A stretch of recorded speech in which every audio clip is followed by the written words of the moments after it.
Bonsoir à tous, bienvenue sur le plateau Equinox Soir, votre décryptage quotidien de l'actualité de lundi à vendredi, 19h, 21h, 18h, 20h, GMT.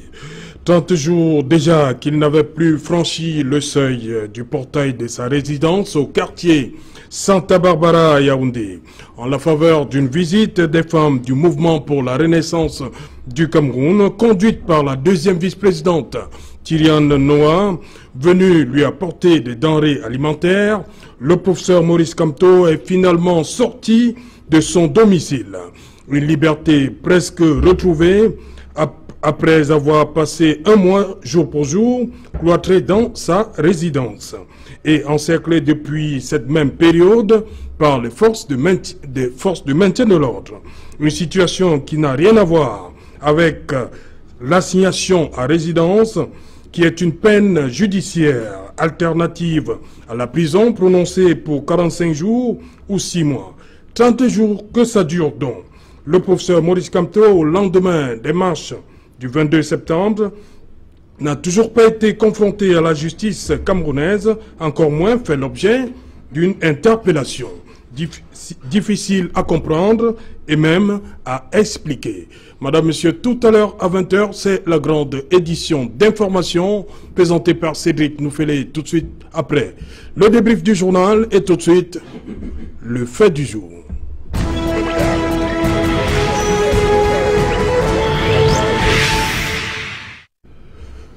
« 22 septembre 2020, 22 octobre 2020, un mois de prison, de guillemets, pour le professeur Maurice Kamto. Pour en parler, nous avons invité en plateau ce soir Maître Narcisse Ecomen. Bonsoir Maître, bienvenue.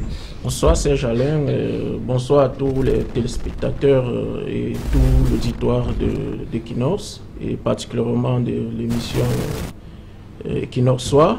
Je dis également bonsoir à tous mes co-panélistes. Et je reviens après quelques mois d'absence et je suis heureux d'être de nouveau ici. Voilà. Bonsoir Maître Fabien Kenyé. Bonsoir Serge Alain, bonsoir chers téléspectateurs. Bonsoir Narcisse. Un plaisir renouvelé. Et le plaisir d'autant plus particulier que je me retrouve encore sur le même plateau avec mon confrère, grand frère et conseiller, Biliga, pour qui j'ai beaucoup d'estime. Je me réjouis que ce plateau soit partagé par 3 éminents confrères qui pourront édifier l'auditoire à l'issue de cette émission. Bien aussi, je voudrais le dire, bonsoir, je crois que c'est un plateau fait d'intellectuels, un tout petit peu de sachants et avec beaucoup de modestie, qui pourront nous expliquer la situation sui generis qu'on n'a jamais vécue dans aucun monde, celle qui est de son excellent le brillantissime professeur Maurice Kamto, le président élu, dont, comme vous venez de le dire tout à l'heure, il a même été refusé aujourd'hui de l'encadrement alimentaire. Peut-être voudrait-on le passer finalement à la mort, n'ayant pas réussi tous les coups durs qu'on lui fait endurer. Merci. Bonsoir Guillaume Fongan. Bonsoir Serge Alain, bonsoir aux nombreux téléspectateurs qui prennent du plaisir à regarder cette émission de qualité. Vous avez décidé ce soir de me mettre au milieu des quelques érudits du droit. Et je crois qu'on va certainement passer un grand moment de télévision. Et j'ai envie d'en profiter pour rappeler à toute l'institut que Equinox Soir est un programme qui a contribué, qui continue à contribuer à augmenter la masse critique des citoyens qui chaque jour sont un peu plus consciencieux.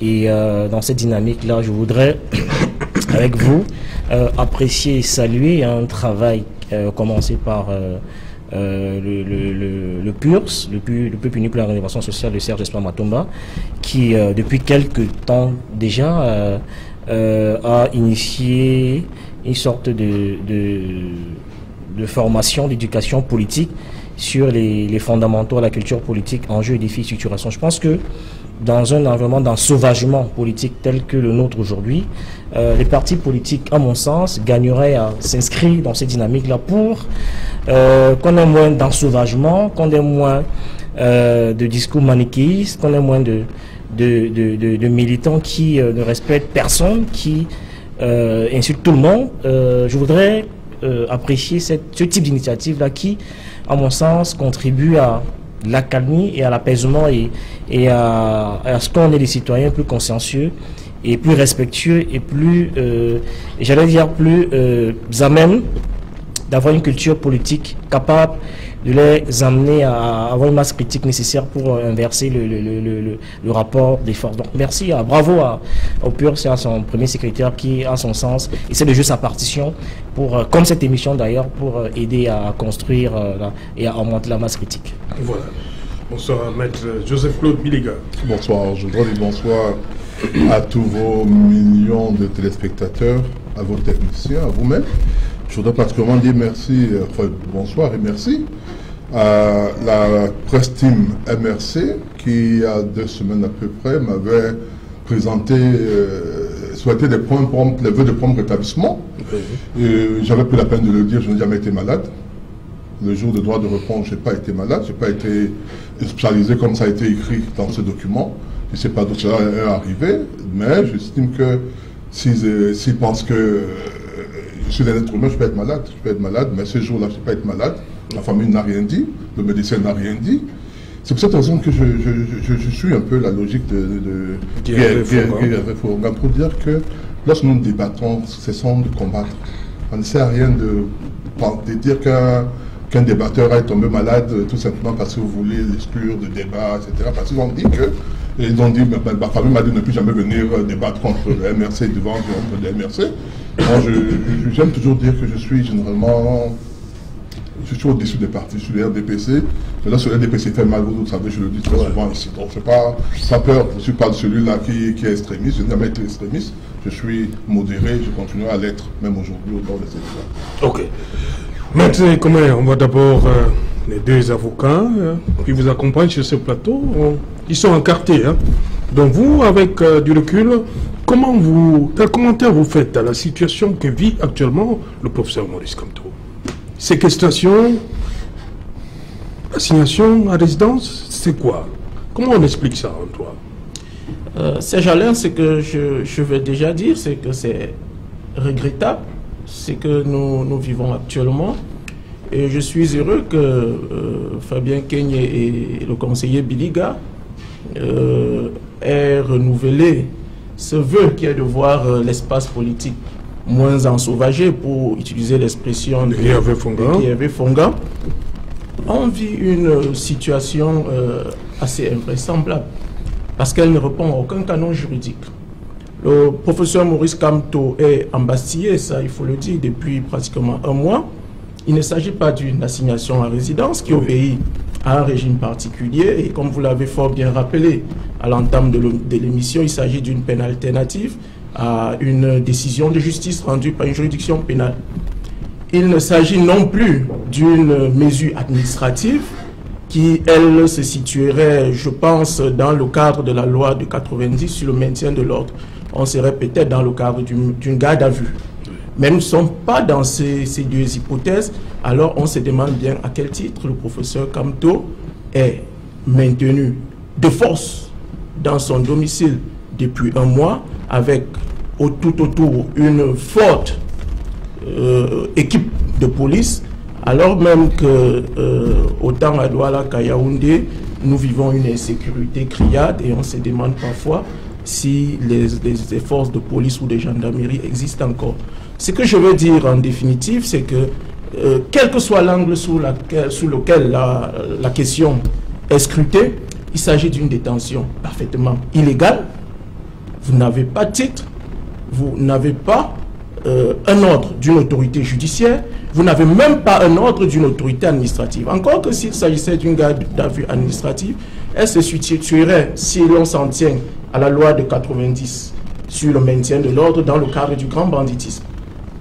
Bon, je veux bien croire que le professeur Maurice Kamto soit considéré comme un grand bandit, le banditisme renvoyant très certainement à l'atteinte au bien des personnes à l'aide des armes ou de nature, en fait des armes à feu le plus souvent.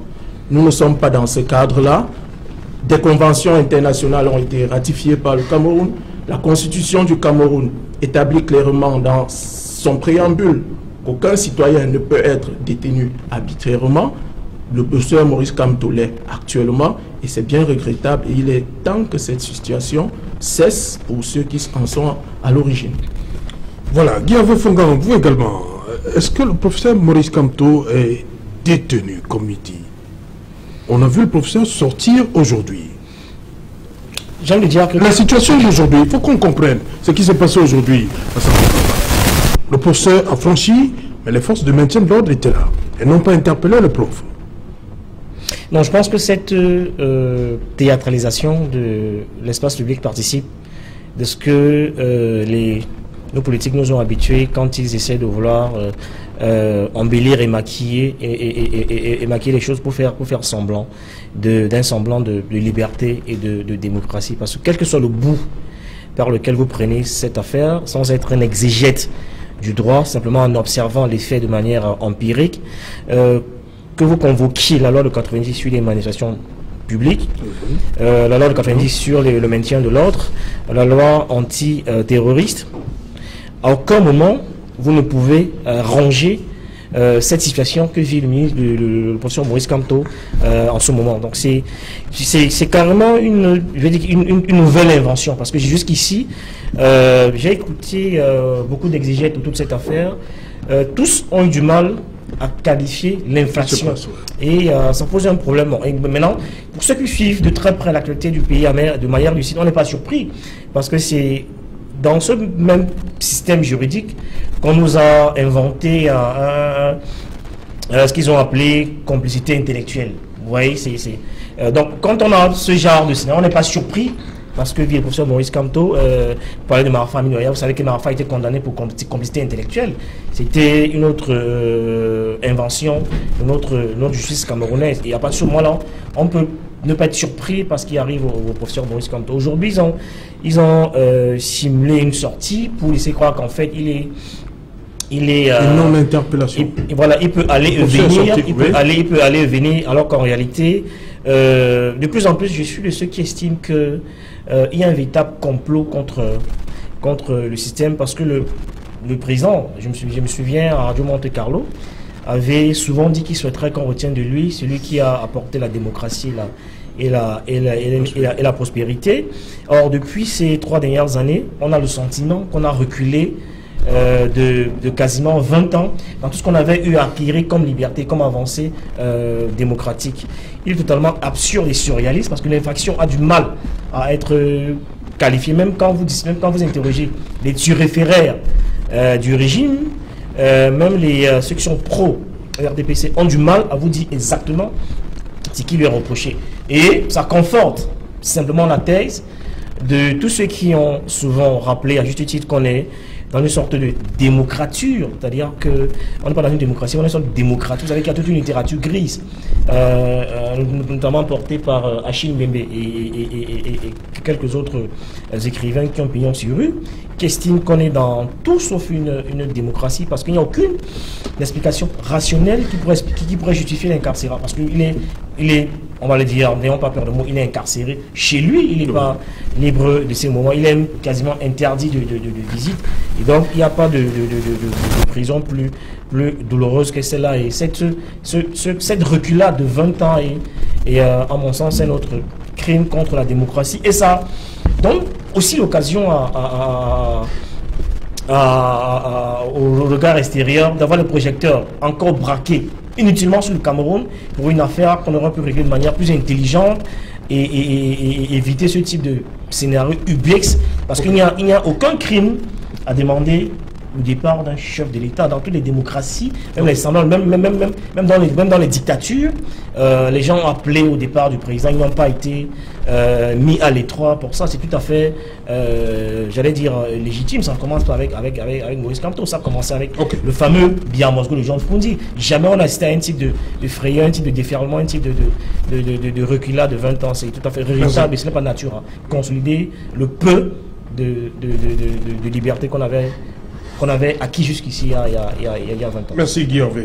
Maître Fabien Kenyé, vous comprenez ce qui se passe. Le professeur est maintenu au domicile encerclé pendant 30 jours. Aujourd'hui, le professeur il sort. Ça, j'en ai pour ceux qui ont douté encore, nous avons fait finalement le saut définitif vers un État de non-droit. Lorsque vous évoquez la sortie de son excellence le professeur Maurice Kamto, le président élu du Cameroun, de ce jour, moi j'en ris parce que voyez-vous, il s'agit de quoi? Exaspéré par l'attente, impatient de devoir leur leader embastiller, tel que cela se passe depuis pratiquement un mois. La vice-présidente Yanoa a décidé, en compagnie de la présidente des femmes du MRC et autres militants, d'avoir quand même lui porté secours en lui apportant des vivres. L'image que vous voyez, c'est que le régime État RDPC a cru devoir interdire même qu'il soit apporté ces subsides-là.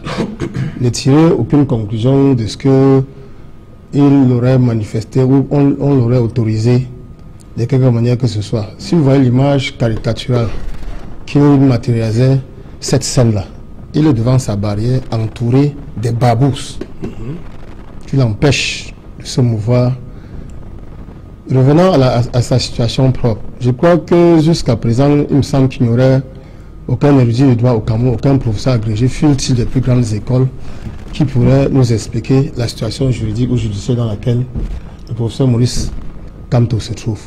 Mon confrère, mon excellent confrère, maître Narcisse, et comment a vu ça sous le prisme du droit. Moi, je vais au-delà. La scène à laquelle nous participons aujourd'hui, c'est une scène totalement buesque, dans laquelle vous avez un adversaire politique. Quand je parle d'adversaire politique, c'est RDPC qui a à sa tête le chef de l'État, M. Biapol, qui est le supérieur hiérarchique, délégué général à la sécurité nationale, le 7, qui a à sa tête, qui a dans l'un de ses démembrements administratifs, le tribunal militaire. Je vous dis illustrer, lorsque vous vous présentez devant le tribunal militaire de Douala, il y a une plaque là qui indique le service auquel il appartient. C'est indiqué président de la République, ministère de la Défense, délégation de la justice militaire. En bas, vous voyez le tribunal militaire, n'est-ce pas? Tout cela est commandé au sommet par M. Biapol. La délégation de la sécurité nationale est rattachée à la présidence. Le 7 est rattaché à la présidence. Le ministère de l'administration territoriale, c'est-à-dire le supérieur hiérarchique des gendarmes, est nommé par le président de la République qui est le président du RDPC. C'est cet arsenal-là qui se trouve aujourd'hui devant le domicile du président Kamto et lui demande de ne pas sortir. Vous savez, c'est un secret pour personne. Moi, je fais partie du collectif des avocats Sylvain Sock. Lorsque je dis avocat, l'avocat ne se limite pas à une chapelle politique. Je crois que l'avocat va au-delà de toute chapelle politique. C'est sur le contrôle de mes confrères. Ce que nous faisons pour la population, c'est nous situer dans le cadre du droit pour expliquer aux uns et aux autres. C'est-à-dire pour participer à la construction d'un état de droit. C'est la situation que vous avez vécue aujourd'hui là. Sur le plan politique, et pour conclure sur ce point, c'est totalement un ensauvagement de la politique ou un adversaire politique, en l'occurrence bien à travers ses subordonnés, prendre sur lui de broyer un adversaire qui a seulement manifesté sa liberté d'expression et d'opinion consacrée par les traités et conventions internationales que j'ai eu à citer ici. Si je veux dérouler les articles concernant cette liberté, je pense que jusqu'à demain, nous n'aurons pas fini. Sur le plan du droit maintenant, personne n'arrive à expliquer dans quel cadre se situe la situation du professeur Maurice Kamto. Quand vous prenez ça sur le prisme de texte de 90, sur le maintien de l'ordre, le gouvernement fait bien de renvoyer sur la garde administrative, qui est dans le délai de 15 jours. Et quand bien cela serait possible, il faudra bien qu'on vous notifie cette garde à vue administrative-là, et qu'on en fixe le délai. Si on revient à l'état d'urgence qui prévoit la garde ou l'assignation à résidence, la Constitution, quand même, je ne sais plus, je n'ai plus en tête l'article qui le prévoit, ça doit être décidé, l'état d'urgence, par un décret du président de la République. Et quand bien le président de la République a pris ce décret, il doit donner les instructions au niveau de l'administration territoriale pour qu'on puisse assigner la personne qui est visée à les en suivi. Lorsque j'ai eu dit ça, jusqu'à présent, le président Maurice Kamto ne sait pas ce qui lui est reproché, ne sait pas ce que il n'a jamais reçu de notification de quoi que ce soit. Cependant, lorsqu'il a été embarqué, après plus d'une semaine d'attente, le conseil des avocats a pris sur lui, estimant que c'était un citoyen, on aurait pu faire pour n'importe qui, même pour Pondia, parce que ça peut arriver à tout le monde, puisque ce serait un secret pour personne, quand les militants du RDPC sont les premiers à être broyés par leur propre système, parce que quand vous dînez sur la table avec le diable, attendez, vous nécessairement à faire un jour l'objet du même festin. Okay. Voilà. Maître Joseph Claude Biliga, comment vous comprenez cette situation qui arrive au professeur Kamto? Comment dit Maître Fabien Kenyé, c'est pour broyer le professeur Kamto? On est en train de le broyer? Première chose, je voudrais dire que je suis, je voudrais dire emmerdé par le fait que le professeur Kamto soit arrêté, que Mota soit en prison, que Bibou Nissak, que le professeur Foguet, ils ont beaucoup plus à donner hors de la prison, hors de la prison que dans la prison. Merci. Mais je voudrais quand même qu'on ne soit pas amnésique. Tout à l'heure, j'ai suivi M. Guy Hervé Fongan dire il ne sait pas pourquoi le professeur Kamto a été arrêté. Je pense en toute bonne foi, nous savons tous pourquoi il a été arrêté. Nous savons tous que depuis octobre 2018, le professeur Kamto, qui avait dit, lorsque Roufondi a voulu protester contre une victoire, dit-il, volée à la présidentielle, que les décisions de la Cour suprême, le Conseil constitutionnel, s'action comme Cour suprême, Cour suprême, s'action comme constitutionnel, sont des dogmes. Et dès lors qu'elles sont rendues, on ne les conteste pas. Nous savons bien que le professeur Kamto a contesté, pas seulement devant les tribunaux, mais dans la rue, en mettant en place le plan national de résistance, qui est un ensemble de mesures prises pour pouvoir mettre à mal la gouvernance de ceux qui sont au pouvoir. Je pense que nous sommes tous d'accord sur ce fait. L'une des manifestations, vous vous souvenez très bien lorsqu'il avait dit par exemple qu'il faut pas payer la loi, il ne faut pas payer les nécessités, qu'il ordonne en tant que lui président élu un confinement de 2 semaines, etc. C'est des choses qui sont réelles. Aucun homme au pouvoir ne peut accepter cela, soyons tous honnêtes. Le professeur Kamto, qui aujourd'hui est dans l'opposition, quand il sera demain au pouvoir, il fera exactement, il n'acceptera pas qu'on lui fasse ça. Il faut bien que nous soyons tous d'accord par rapport à ça. Donc je dis, il a continué tout récemment en disant qu'il n'y aura aucune élection tant qu'on n'a pas révisé le code électoral, tant qu'on n'aurait pas fait le Nord, on n'aurait pas réglé le problème du Nord-Ouest et du Sud-Ouest. Ce sont des faits qui sont des faits réels. On peut ne pas être d'accord, mais ce sont des faits, on ne peut pas les nier. Et d'autres faits répondent à des infractions prévues par la loi, par les différents textes. Tous les jours, on les évoque ici. Je souris toujours lorsque j'entends les gens dire les traités internationaux, les trucs ici. Je l'ai dit, ces traités internationaux s'appliquent selon les pays. Et tous ces textes ont une disposition, même notre constitution que j'ai apportée ici, il dit que ça doit être fait conformément à la loi du pays. C'est pour cette raison que lorsque je reviens sur ce point, le 19 septembre, les militants du MRC vont faire le sitting en France, ils font une demande d'autorisation. On leur accorde cette demande d'autorisation et on leur impartit un lieu, on fixe un lieu, la place de Tocadéro, et un temps de 14h à 18h. Si tout le monde pouvait se lever, marcher, dire n'importe quoi, comme le dit Hervé Fonga, les gars du MRC ou bien ceux qui ont marché ce jour-là, n'auraient jamais pu demander, ils auraient pu, ok, nous sommes dans un pays des droits de l'homme, on va marcher comme on veut. S'ils demandent, ça veut dire qu'ils savent qu'ils doivent appliquer la loi. Et lorsqu'ils ont essayé de déborder, on a vu, on les a versé de l'eau, on leur a versé de grenades lacrymogènes. Donc je vais dire ceci, si nous étions situés en 2018 et que le professeur Kamto avait appliqué ce qu'il nous avait appris, qu'il avait voulu appliquer à Fondi en disant, dès lors que le Conseil constitutionnel a rendu une décision, elle peut être bonne, elle peut être mauvaise, le problème ne se situe pas là. Peut-être que c'est lui qui a gagné. Mais le Conseil constitutionnel, comme il a fait avec Fondi, avec SIF, a dit que c'est pour Bia. Et un républicain, qu'est-ce qu'on fait? On accepte, on se prépare pour les prochaines élections. Et c'est pour cette raison que je dis que la deuxième chose qui me surprend, le professeur Kamto, en novembre, je crois, ou un peu avant les élections législatives, il a réuni, et les vidéos circulent, où il disait que ceux qui ne vont pas aux élections ont tort.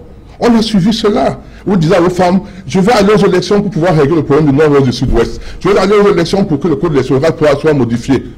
Lorsqu'il se retracte le dernier jour où on doit déposer le truc, il ne faut pas qu'on nous fasse croire aujourd'hui que c'est pas ça, ces causes-là qui nous mettent aujourd'hui dans les problèmes. C'est-à-dire que si il avait accepté la décision de la justice, n'avait pas mis en place un plan national de résistance, nous ne serions pas là aujourd'hui. Sinon, on dit souvent, ne regardez pas là où vous tombez, vous chutez, mais regardez où vous avez cogné le pied. Le pied a été cogné à travers ces différents angles, le plan national de résistance. Vous ne pouvez pas demander aujourd'hui au président, je veux dire... Mais le plan national de résistance a conduit à 9 mois de prison. Donc on revient sur ça continue. Lorsqu'il dit que le 6 novembre, il a dit que dès qu'on aura convoqué le corps et le collège électoral pour les élections régionales, c'est qu'il demande aux gens de descendre. Ça, un nom. C'est quand on dit descendre aux gens, ça veut dire insurrection. Ça dit non. Maintenant, Biliga, si on s'accroche à l'argument que vous venez de développer, pourquoi le professeur Maurice Kamto n'est-il donc pas interpellé? Pourquoi on ne lui sert donc pas le document qui fait lui? C'est la première. Comment comprendre la situation? C'est la première. Si c'est pour l'appel à l'insurrection. C'est la première réponse que je dois donner par rapport à la cause. Parce qu'on a comme l'impression, vous dire, on est rentré en arrière à 30 ans en arrière, sans savoir pourquoi on est rentré en arrière. Imaginez-vous que si on n'avait pas fait ça, il y aurait eu ces problèmes. Non.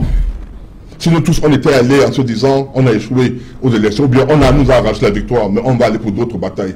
Le professeur l'avait d'ailleurs dit, moi je l'avais bien suivi, il avait dit, on va pour les autres batailles, on regarde le devant. Nous ne serions pas là aujourd'hui. Que cela soit admis. Maintenant, quelle est la nature de ce qui lui a fait faire? Moi, je ne voulais pas rentrer dans ce débat. Je ne voulais pas rentrer dans ce débat. Pourquoi? Parce que j'ai demandé, nous sommes ici dans un plateau d'avocats. Oui. Lorsque on pose un acte, nous sommes les intrus. Lorsque vous estimez qu'un acte, un acte est posé contre vous et qu'il est illégal, vous saisissez la justice. Et c'est ce que mon confrère a fait. Mon confrère, maître Fabien Peigné et leur équipe ont saisi la justice. Moi, j'ai vu cette requête, je ne la commande pas. Je l'ai lue, je ne la commande pas. Ils ont fait une requête. Et la justice, c'est quoi? C'est que lorsqu'on rend une décision, vous avez le droit de recours. Dans le cas d'espèce, on n'a même pas fait, on a rejeté la requête. Et on en rejette tous les jours. Donc, il ne faut même pas quelque chose de particulier qu'on a rejeté. Celle-là, on les rejette tous les jours. Nos requêtes, le juge met sur la requête pour telle raison, absence d'urgence ou je ne sais pas quoi. Ce sont des requêtes gracieuses, on les rejette tous les jours. Ce n'est pas un cas particulier au professeur Kamto. Et tout à l'heure, mon confrère vous disait, on va saisir, on a violé les dispositions des traités, etc. Mais vous saisissez les instances internationales. Si vous estimez que le professeur est embastillé, qu'il n'y a aucun ordre de truc, vous saisissez la justice. Aussi simple que ça. Si vous ne pouvez pas avoir confiance à celle du Cameroun, allez au-delà. Je me souviens que lorsque, en 2018, la Cour suprême a statué, le RMRC a saisi les instances internationales. Jusqu'à ce jour, on ne connaît pas la réponse qui a été donnée à cette requête, mais on a saisi. S'il peut saisir les instances internationales lorsqu'il s'agit de revendiquer une victoire, pourquoi ne peut-il pas, s'il estime que le professeur est embastillé? Je voudrais terminer en disant ceci. Je regrette un peu cela parce que je crois que l'histoire nous raconte, nous donne beaucoup d'exemples. Je donne 2 ou 3 les plus récents.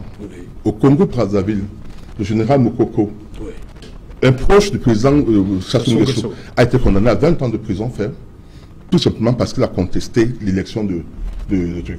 Tout récemment encore... Vous voulez que ça se passe aussi ici au Cameroun? C'est pas ce que je suis en train de dire. Je vous dis que ça doit nous servir de leçon pour éviter d'envenimer une situation qui pouvait être normalisée. La bataille du Cameroun... Vous dites que le président Biya n'est pas le président Sassou? Ce que je vous disais, oui, il n'est pas violent.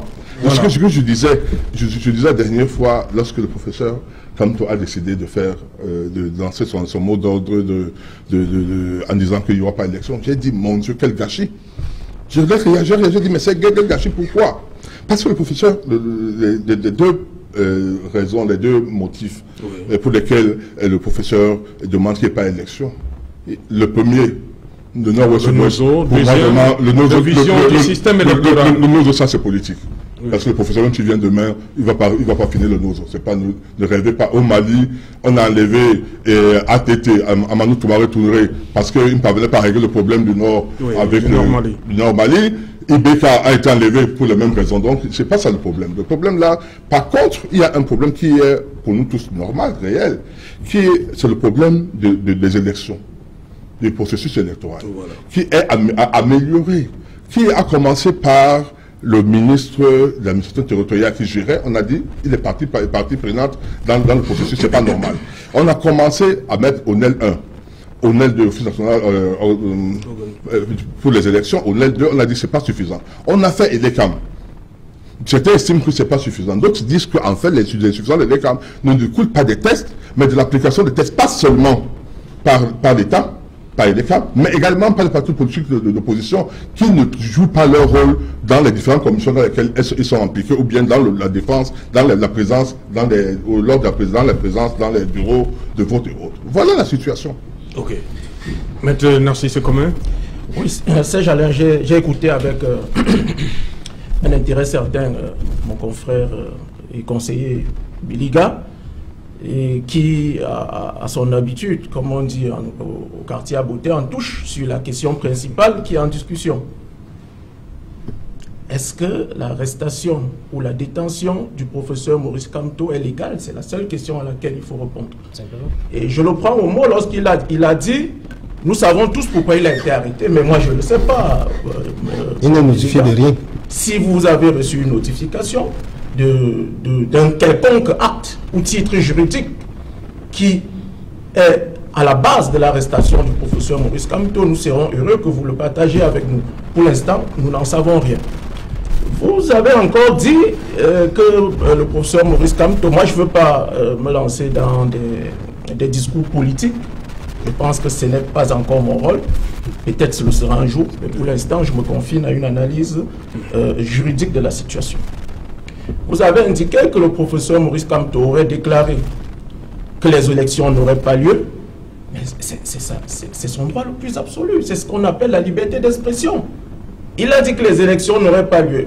Lors des députations et des élections de mai, il a demandé à ses militants de ne pas y aller. C'est son droit le plus absolu. Il a fait de même pour les régionales. Je ne pense pas qu'il y ait un problème particulier à cela.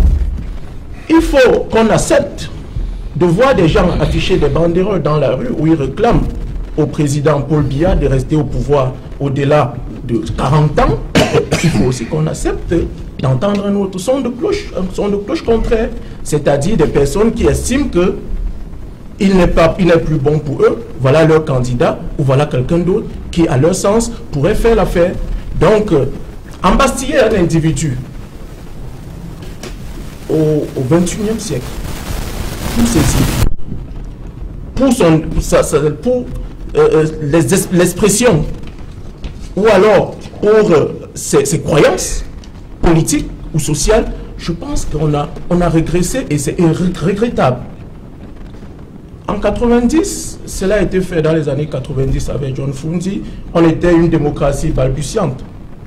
Aujourd'hui, on ne balbutie pas, on est pratiquement à carreau. Le Cameroun, ce n'est pas une démocratie. Le Cameroun, aujourd'hui, fait partie des mauvais élèves en matière de démocratie. Et même Biliga a parlé de la saisine des instances internationales. Vous avez souvenance que le groupe de travail de l'ONU a conclu à la détention arbitraire du professeur Maurice Kamto. Eh bien, il s'agit d'une institution à laquelle le Cameroun a adhéré, je veux dire l'ONU. Pourquoi on ne le laisse donc pas? Et puis sur la fin, vous avez cité le Congo-Brazzaville pour nous dire qu'un général aurait été condamné à 20 ans de prison. Moi, je vais vous reprendre La Fontaine qui disait que lorsqu'on veut copier un individu ou une personne, on le copie sur les bons côtés.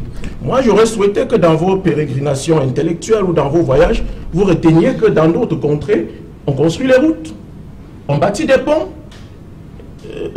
l'école est gratuite, l'université est gratuite, mais vous avez retenu simplement que c'est bon lorsqu'on embastit quelqu'un pour 20 ans parce qu'il a exprimé une opinion dissidente à celui qui est le président. Je pense que c'est pas une très bonne approche de la question qui est en discussion aujourd'hui. Une chose est certaine, le professeur Maurice Kamto, qui n'est pas mon ami, je ne suis pas militant du MRC. Oui, les gars, vous pouvez on peut en douter. Oui, mais si vous êtes un homme normalement structuré, on peut en douter. Si vous êtes un citoyen normalement structuré, vous ne pouvez pas dire que ce pays marche mal, marche bien.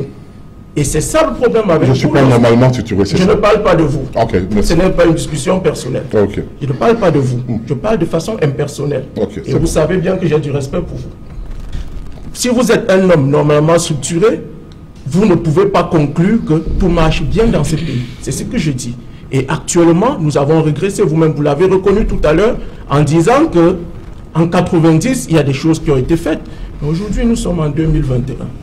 Est-ce qu'en 2021, on devait encore maintenir un homme en détention parce qu'il a exprimé une opinion dissidente à celle des tenants du pouvoir?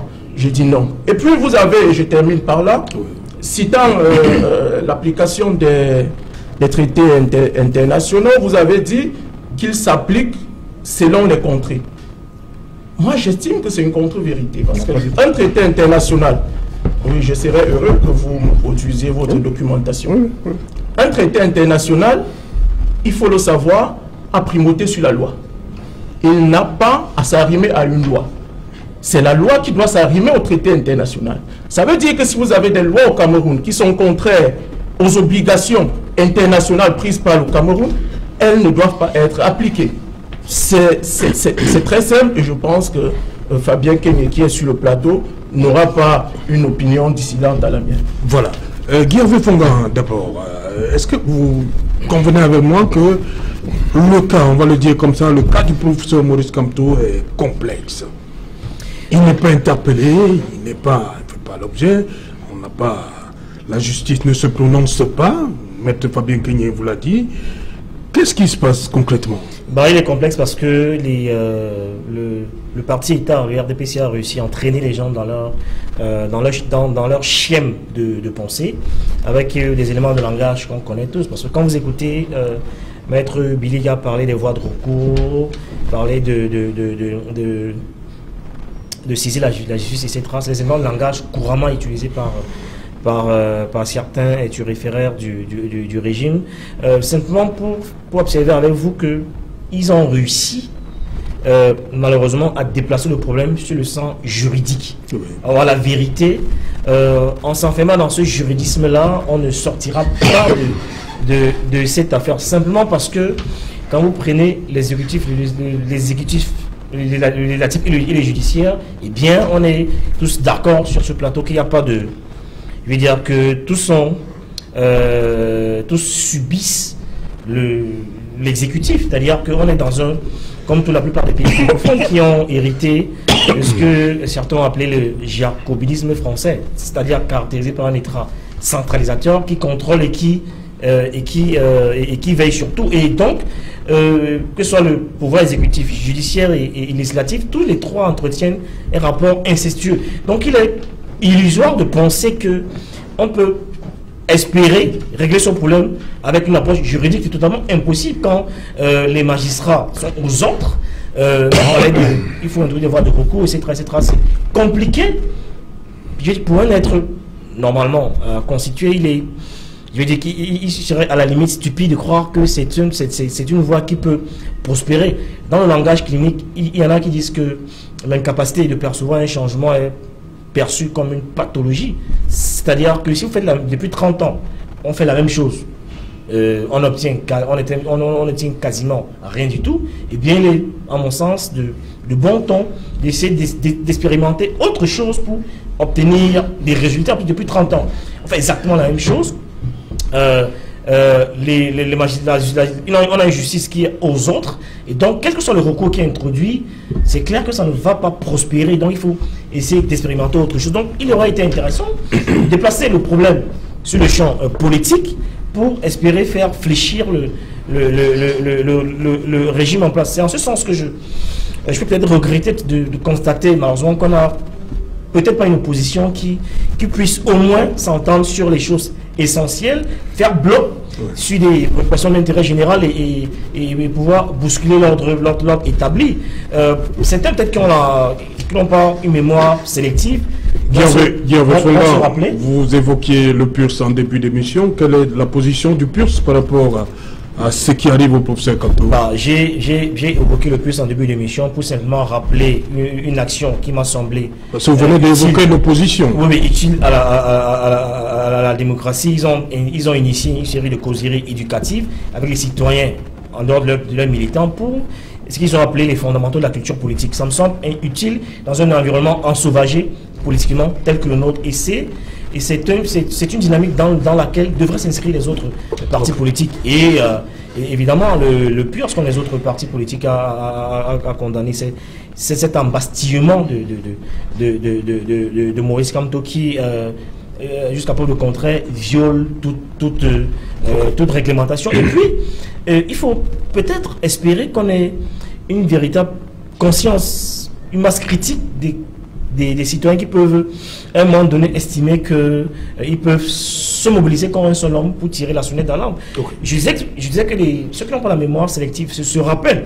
qu'il y a quelque temps, le PCN, avec Abralibi, avait subi à peu près les mêmes abus où il a été interdit d'accéder au siège de son parti, il a été quasiment séquestré pendant plusieurs heures et les gens estimaient que c'était, enfin pas estimé, mais okay. On n'a pas vu une mobilisation collective. Je veux dire que ce type de scénario, quand ça se répète et que les citoyens regardent sans rien dire ou sans rien faire, okay. Eh bien ça conforte le pouvoir dans ce type de choses qu'on continue à embrigader davantage les Merci Guillaume Fonga. Maître Fabien Kenye, vous maintenez que ce qui s'est passé aujourd'hui du côté de Santa Barbara, c'est simulacre de liberté. Le professeur n'est toujours pas libre d'aller et venir. S'il avait été libre, nous l'aurons naturellement su. Ça va trop vite, ce n'est pas comme en 1990. Si vous me permettez de poursuivre, je vous assure, chers confrères, j'ai reçu une jeune étudiante en deuxième année de droit aujourd'hui, accompagnée de sa mère. Sa mère me disait qu'elle ne cessait de lui dire absolument de la mettre dans un cabinet d'avocat pour savoir ce qu'elle fera plus tard, puisque c'est aventurée dans la filière du droit à l'université. Pour dire quoi? Est-ce que nous sommes sur votre plateau, avocat comme nous sommes là? Parfois, c'est pour susciter des vocations. Au sortir de cette émission, je suis sûr et certain que cette étudiante et sa mère me regardent et se disent, quand les avocats parlent là, que faudrait-il retenir de ce qu'ils ont dit au travers des règles de droit établies, de ce qu'elles regardent dans les livres, de ce que le droit international dit. Bien, il faudra dire tout à l'heure que nous avions procédé à un saut en arrière de pratiquement 20 ans. Oui, ce n'est pas 20 ans du tout. On a reculé. On n'a pas reculé de 20 ans. C'est beaucoup plus que ça. Rappelez-vous. C'est l'heure du journal, on revient. C'est promis, hein, après le journal. Bonsoir, CD, comme menu ce soir. Bonsoir, Sage Alain. Bonsoir à vos invités. Ce soir, nous parlerons de la scène surréaliste vécue devant la résidence du professeur Maurice Kamto, là où il y a eu un renfort de gendarmes, de policiers à l'annonce de la venue des femmes militantes du mouvement pour la renaissance du Cameroun, dont le journal de 20h. Vous verrez comment cette mobilisation féminine a ébranlé le dispositif sécuritaire déployé autour de la résidence du professeur Maurice Kamto à Yaoundé. Nous parlerons également dans le journal de 20h de la réhabilitation des infrastructures routières au moment où le pont sur la Dibamba pose problème dans la capitale économique du Cameroun. Le gouvernement annonce la mise en place et la construction de nouveaux ponts. Pendant ce temps, une opération de bouchage des nids de poules se poursuit sur l'axe Douala-Yaoundé sans pour autant résoudre le sempiternel problème de la dégradation constante des routes sur la nationale numéro 3. Nous ferons également le point dans la page internationale de l'attitude des candidats de l'opposition en Guinée-Conakry, mais également celle de l'opposition en Côte d'Ivoire, là où elle continue de maintenir la pression malgré des gestes d'ouverture effectués par le régime d'Alassane Dramane Ouattara. Nous en parlerons dans quelques instants. C'est Jalin. Voilà, madame, monsieur, c'est donc la fin de cette première partie Equinox Soir. On se retrouve dans une trentaine de minutes pour Equinox Soir. Le temps du débrief, toujours en compagnie de nos 4 invités. Tout de suite, et dans une poussière de secondes, je vous l'ai dit, c'est le 20h de Cédric Noufélé.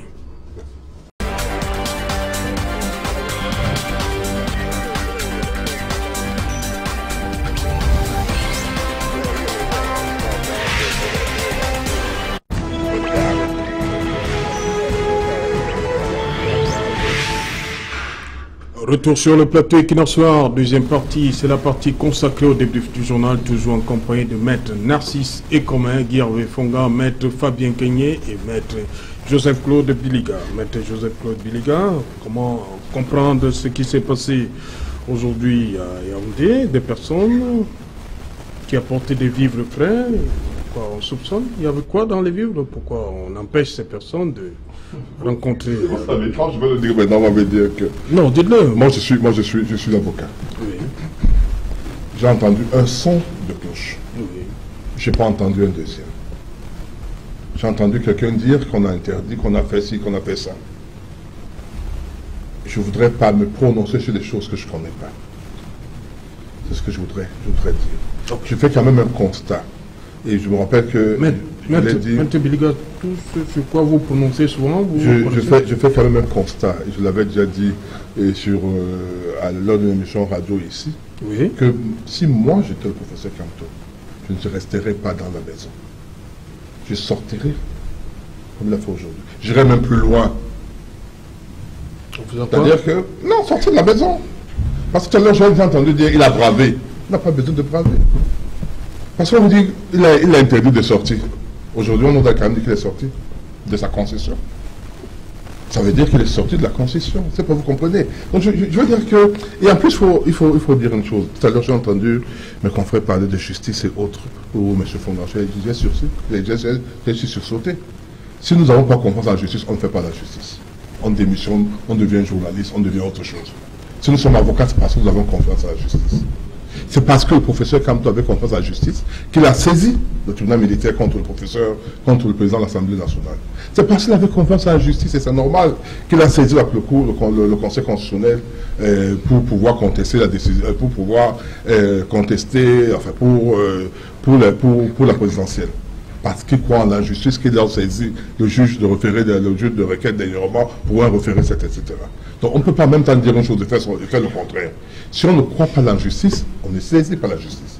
Si on croit à la justice, on la saisit et on accepte les décisions que la justice doit rendre. Elles peuvent être bonnes ou pas. Donc je voudrais que cela soit dit, soit accepté. J'ai entendu plein de choses ici.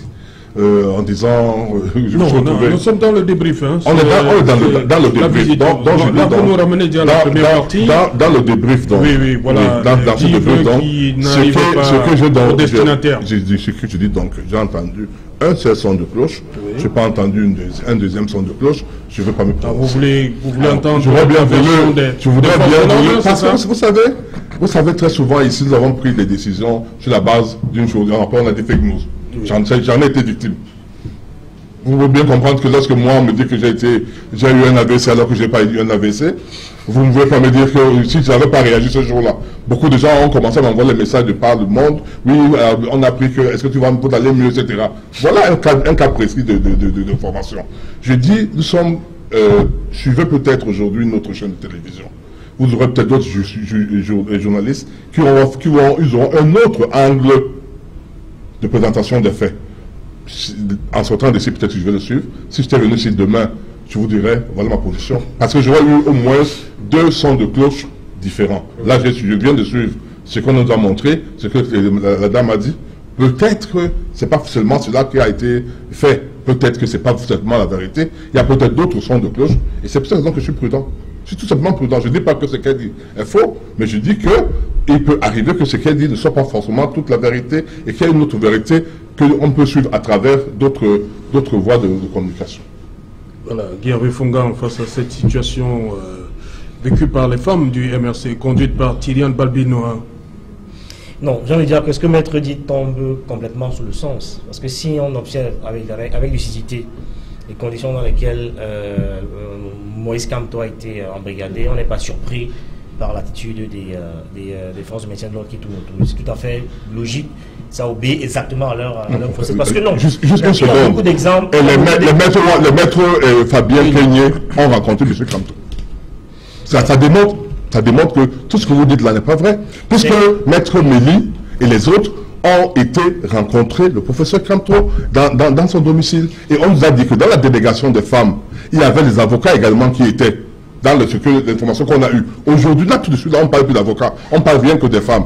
Comprenez donc que moi, je sois prudent en disant quelle est la vraie information. Était-elle seule? Était-elle avec des avocats? Où étaient donc des avocats? Pourquoi on n'a pas interviewé des avocats pour leur demander qu'est-ce qui s'est passé? Voilà la question. La délégation de Maître Pigné qui a réussi qui a bravé tous ces interdits en approchant Maurice Kamto, j'ai envie de dire que c'est un cas isolé. Parce qu'on peut vous citer une kyrielle d'exemples de personnes qui ont essayé d'approcher le Maurice Kamto pendant qu'il est incarcéré chez lui.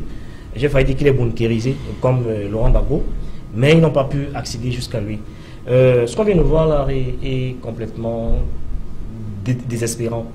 C'est hallucinant parce que je veux dire que le peu d'humanisme qu'on espérait encore de nos forces médecines de l'ordre, qui sont d'abord les citoyens avant tout autre, je pense que là ils viennent de totalement détruire ce brin d'humanisme qu'ils auraient pu avoir.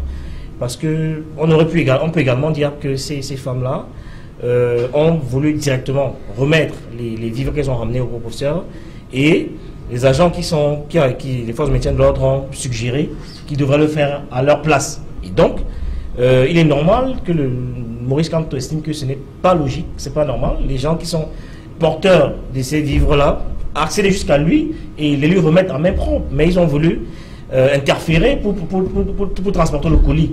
Ce qui me semble un peu... Vous êtes péremptoire. Non, ils ont... moi, on m'a prudent. Et de manière lucide, pour avoir... Vous êtes péremptoire, moi, on m'a appris d'être prudent, de ne pas avoir une position sans avoir les deux sons de cloche. Vous avez la différence entre vous et moi? Mais, sauf que c'est parce que c'est un discours qui ne vous arrange pas. C'est pour ça que vous prenez des gants. Pour dire que je ne suis pas surpris par la prudence. Parce que nous autres encore avons vécu douloureusement le décès de Lapiro de Manga, quand il était, après les émeutes de 2008, il a passé 3 ans à peu près à la prison. Et vous savez dans quelles conditions il décède après, pour avoir ingurgité un certain nombre de choses en prison.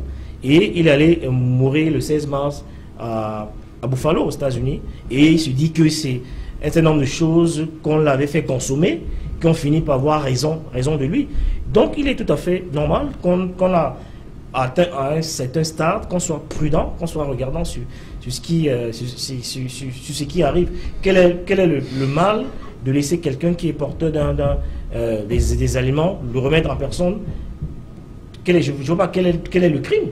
On vous laisse une histoire de quelque temps et puis vous êtes reparti. Donc cette barrière-là, je dis que qu'on a un brin d'humanisme et d'humanité, ils auraient pu encadrer ça et même observer la scène, et sans que, je vais dire qu'il n'y aurait pas eu un scandale, sauf si on va encore nous brandir l'argument de trouble à l'ordre public. Ils auraient pu assister même à la remise des livres, que rien ne serait passé. Ouais, des fois, j'ai envie de croire que il y a des gens autour il y a des gens dans ce sérail qui font tout pour créer des conditions de frustration et d'implosion. Parce que quand vous observez la scène, il n'y a aucune rationalité qui peut justifier cette attitude de laisser simplement les gens remettre des vivres frais de repartir. On peut assister à la remise, on encadre ça et puis les gens repartent après. Ça n'a rien de spectaculaire.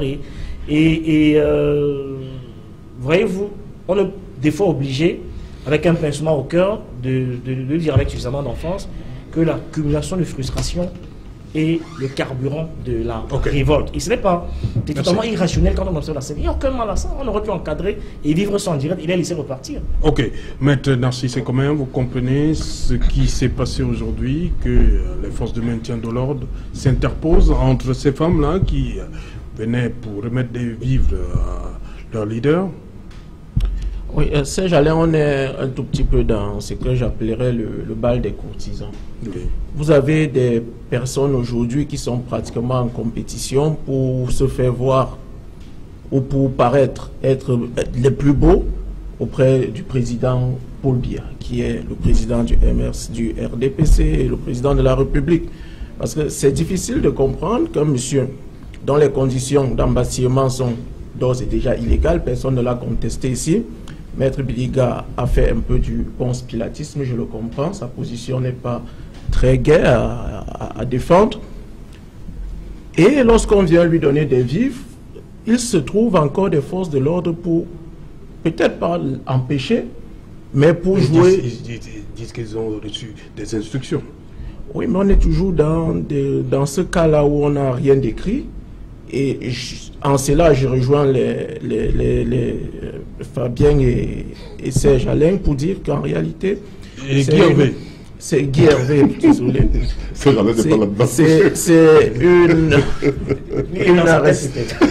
une arrestation qui a une coloration politique, tout simplement.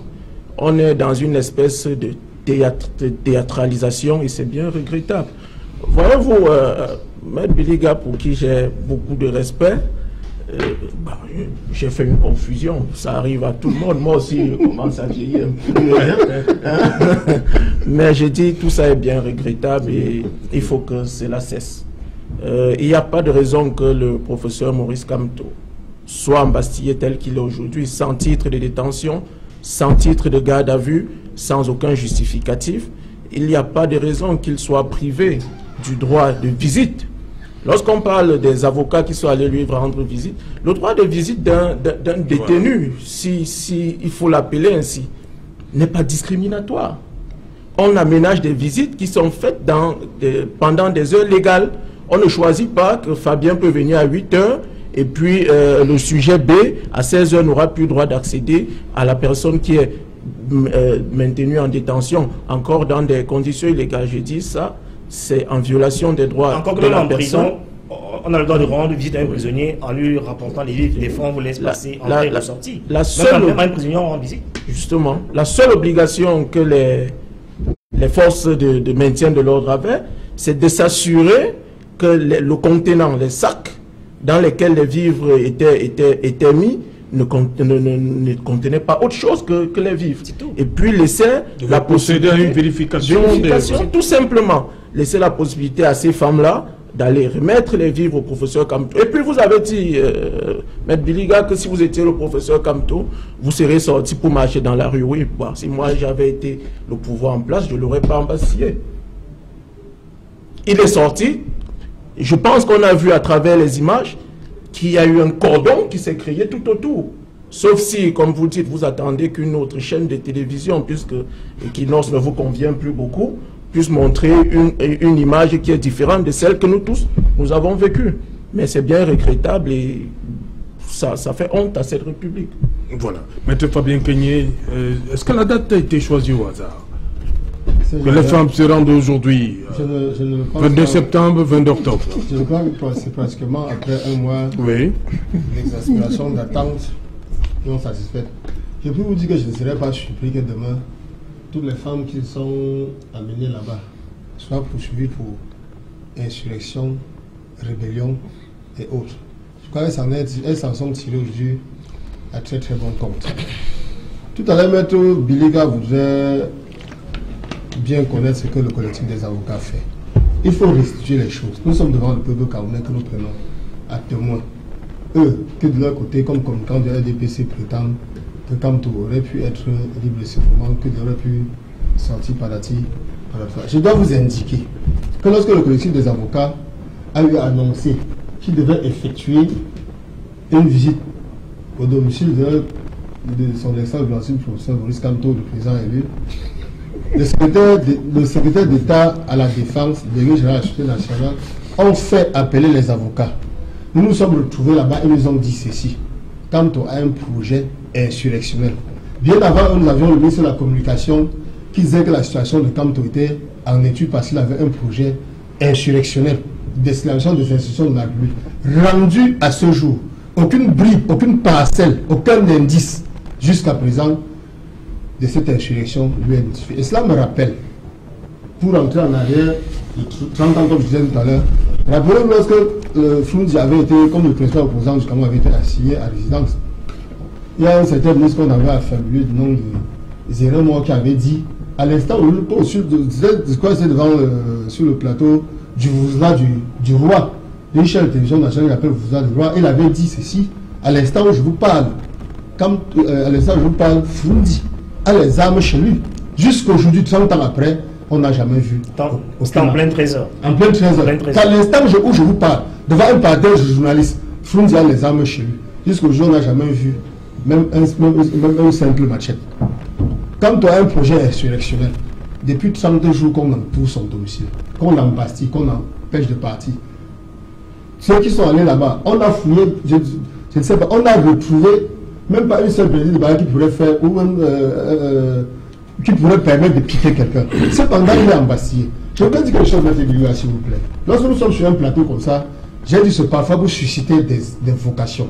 Chaque fois que nous évoquons le droit international, vous nous rappelez, vous nous maintenez des choses du style, la Convention et les traités internationaux renvoient aux textes nationaux, n'est-ce pas, pour réguler les marches, les réunions publiques, la manifestation d'opinion et autres. Je dois vous rappeler, et vous le dites, cela que vous avez le stage, et pour de bon, cela est incontestable. Vous êtes notre élu en position, plus vous dansez, plus accueillir de l'expérience. Dans cette matière-là, il est dit que lorsque un texte de loi nationale est contraire au traité de convention, il s'efface, il ne s'applique pas. Il faut que cela soit clair pour tous. Donc tout ce que vous faites là, c'est du hold-up, c'est de la dictature. Non. J'ai pris des exemples bien. Vous n'êtes pas interrompu par la conférence. On est à la fin de l'émission. Vous ne pouvez pas profiter de la fin de l'émission. Non, confrère. Nous sommes à la fin de l'émission. Vous ne pouvez pas profiter de la fin de l'émission pour dire des choses pour que je n'ai pas le temps de répliquer. C'est ça qui est le problème. Allez, finissez. Non, il ne faut pas dire n'importe quoi. Je vais vous prendre un exemple simple. Vous n'avez pas me dit, quand il concerne les lois, quand il concerne les tribunaux militaires, par exemple, n'est-ce pas, que les conventions et traités internationaux permettent un temps soit peu qu'un civil, et je le dis parce que je me suis réjoui de ce que vous soyez retrouvés sur ce plateau. Les conventions et traités internationaux, la Convention du temps, interdisent qu'un civil. Le MRC a envoyé un civil devant le tribunal militaire. C'est la vérité ou non? Écoutez-moi. Le MRC n'a-t-il pas saisi les tribunaux militaires malgré ces trucs? Suivez-moi très bien. Je vous fais pas le coup de doigt parce que c'est vous qui devrez me le faire. Le tribunal militaire est totalement infiodé, n'est-ce pas, au gouvernement. Je vous ai dit que je suis passé par le tribunal militaire. Il y a une affiche indiquant ce service-là qui indique président de la République, en dessous, ministère de la Défense, délégation de la justice militaire, et par la suite, on retombe sur le tribunal militaire. Pour dire quoi? N'est-ce pas? Pour dire quoi? Que c'est un tribunal qui est chargé de réguler une cour martiale, une sorte de cour martiale, qui est chargé de la discipline militaire. C'est même pas vrai. Il faut bien suivre les tests. Ça me permet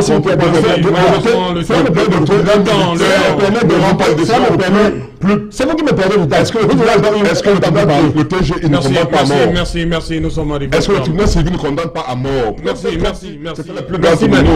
maître Biligua. Merci, maître Commun d'être venu. Merci, maître Fabien Kenyé. Merci, maître Guervé Fong. Non, merci. Voilà,